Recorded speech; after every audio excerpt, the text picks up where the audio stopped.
Hello नमस्कार। कैसे हैं आप सभी? आशा और विश्वास है स्वस्थ और सुरक्षित होंगे। चलिए, मैं जिनेश्वर कुमार पुनः आप सभी को इस छोटे से परिवार में स्वागत करते हैं और चलते हैं अपने नए सेशन की ओर, जिस सेशन में हम लोग लगातार कुछ क्वेश्चनों का डिस्कशन कर रहे हैं।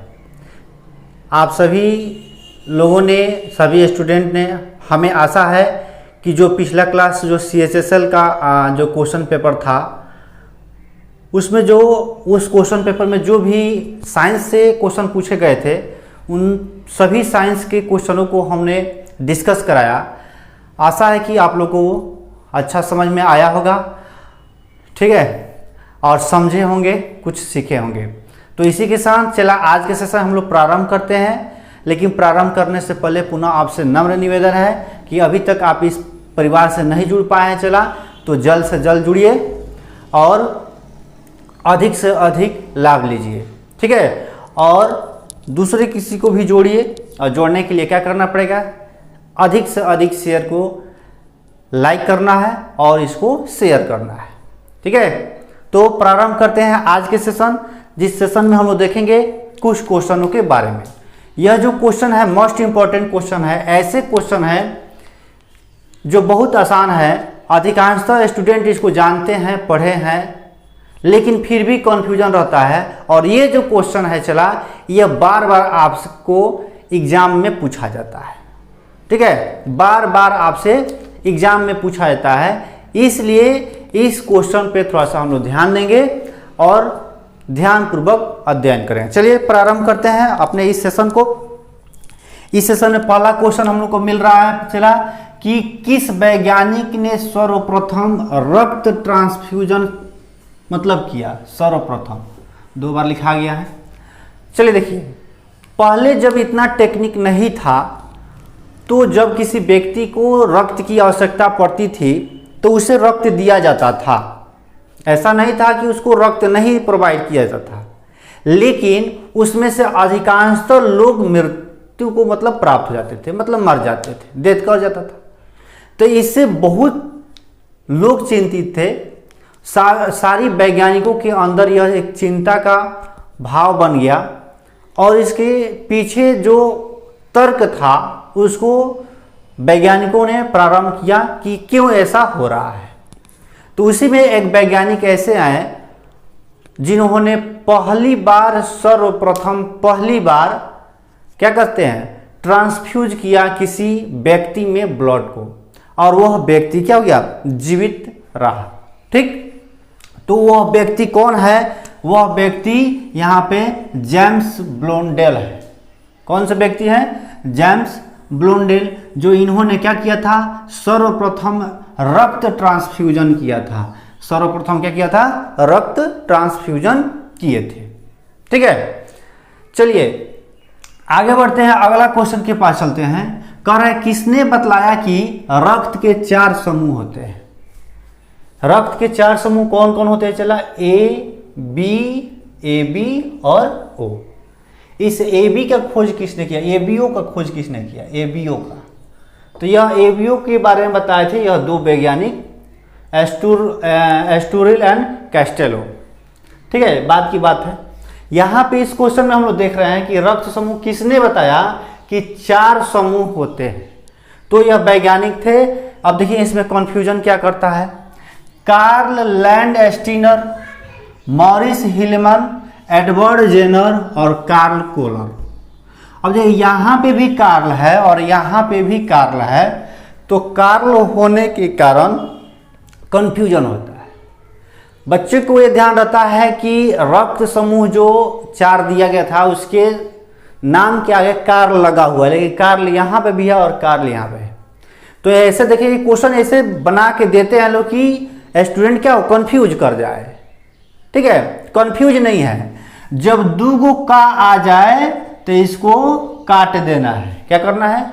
जब 2 का आ जाए तब इसे क्या कर देना है? काट देना है।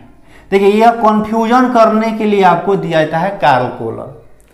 गौर से सुनिए, जब 2 का आ जाए तो इसको क्या कर देना है? काट देना है। तो मतलब यह हमारा कार्ल क्या हो गया? गलत हो गया। तो दूसरा कार्ल हमारा क्या हो गया? सही हो गया। कार्ल लैंडस्टीनर, ये एक ऐसे व्यक्ति थे जिन्होंने क्या कहा कि 4 समूह होते हैं, कौन? ब्लड ग्रुप, रक्त समूह।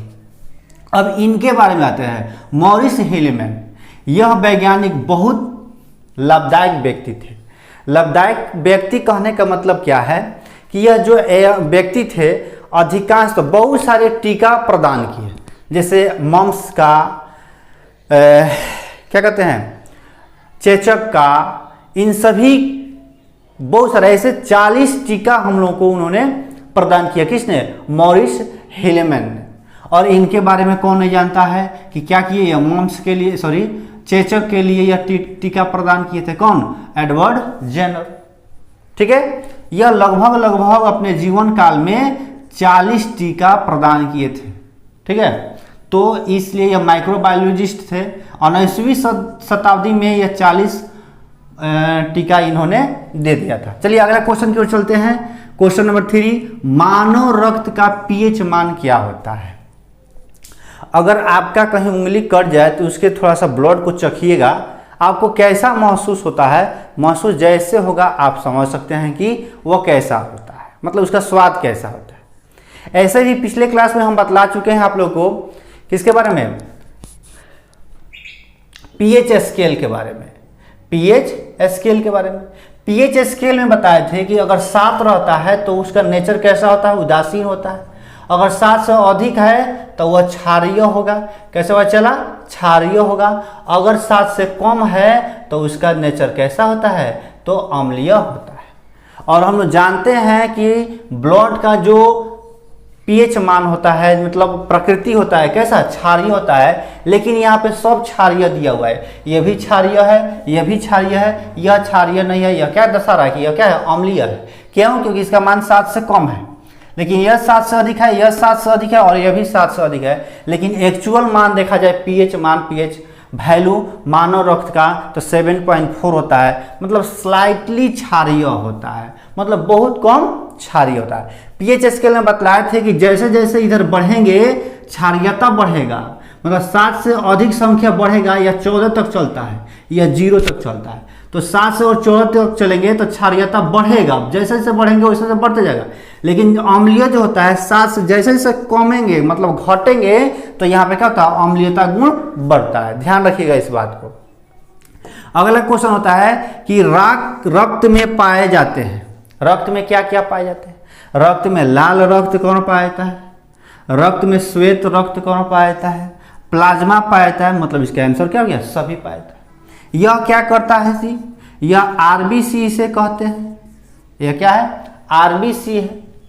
रेड ब्लड सेल, इसको कहते हैं डब्ल्यूबीसी, व्हाइट ब्लड सेल। यह क्या करता है? ऑक्सीजन का ट्रांसपोर्ट करता है, ऑक्सीजन लेके जाने का कार्य करता है और पूरे हमारे कोशिका को ऑक्सीजन देता है। इसका काम क्या है? इम्यूनिटी सिस्टम को तगड़ा करना, इम्यूनिटी सिस्टम को तगड़ा करना। ठीक है, ये क्या करता है? इम्यून सिस्टम को तगड़ा करता है। और प्लाज्मा क्या करता है? इन दोनों को ढोने का कार्य करता है। इसके अलावा जो भी कण है उस कण को ढोने का काम कौन करता है? प्लाज्मा करता है। जैसे मान लेते हैं हम लोग खाना खाएं, पचा लिए, और पचाने के बाद से जो मटेरियल मिलता है उसको ढो कर ले जाना किसी सेल के पास, कौन कार्य करता है? यह प्लाज्मा करता है। या कहते हैं जो वेस्ट पार्ट बच गया उसको ढो कर लेके जाना कहाँ? किडनी के पास। यह कौन कार्य करता है? प्लाज्मा। मतलब प्लाज्मा क्या? एक तरल पदार्थ है जो सभी रक्त कणिकाओं को क्या करता है? ढोने का कार्य करता है। अर्थात हमारा आंसर क्या मिल गया? चला, सभी आंसर मिल गया। आगे बढ़े, चलिए समझ में आ रहा है, आगे बढ़ते हैं। कह रहे हैं मनुष्य के शरीर में उपस्थित किस रक्त कणिकाओं में केंद्रक नहीं होता है? बार बार पूछा जाता है, केंद्रक नहीं होता है। कौन कौन से रक्त कणिका? डब्ल्यूबीसी और आरबीसी। आरबीसी और डब्ल्यूबीसी, यही दो रक्त कणिका होता है। और भी है लेकिन यहाँ पे जिसका बात किया जा रहा है यहाँ पे क्या हो गया? आरबीसी और डब्ल्यूबीसी। तो रेड ब्लड सेल में, सॉरी यहाँ पे थोड़ा सा, यहाँ पे देखते हैं, इस ऑप्शन के अनुसार देखते हैं। एरिथ्रोसाइट्स, तंत्रिका कोशिका, श्वेत कोशिका और यप। अब देखिए यहाँ पे एरिथ्रोसाइट्स किसे कहा जाता है? इसी आरबीसी को एरिथ्रोसाइट्स भी कहते हैं।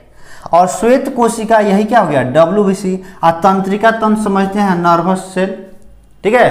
तो यहाँ पे आरबीसी जो चेला होता है, इस आरबीसी में जो मनुष्य होते हैं इनमें नहीं पाए जाते।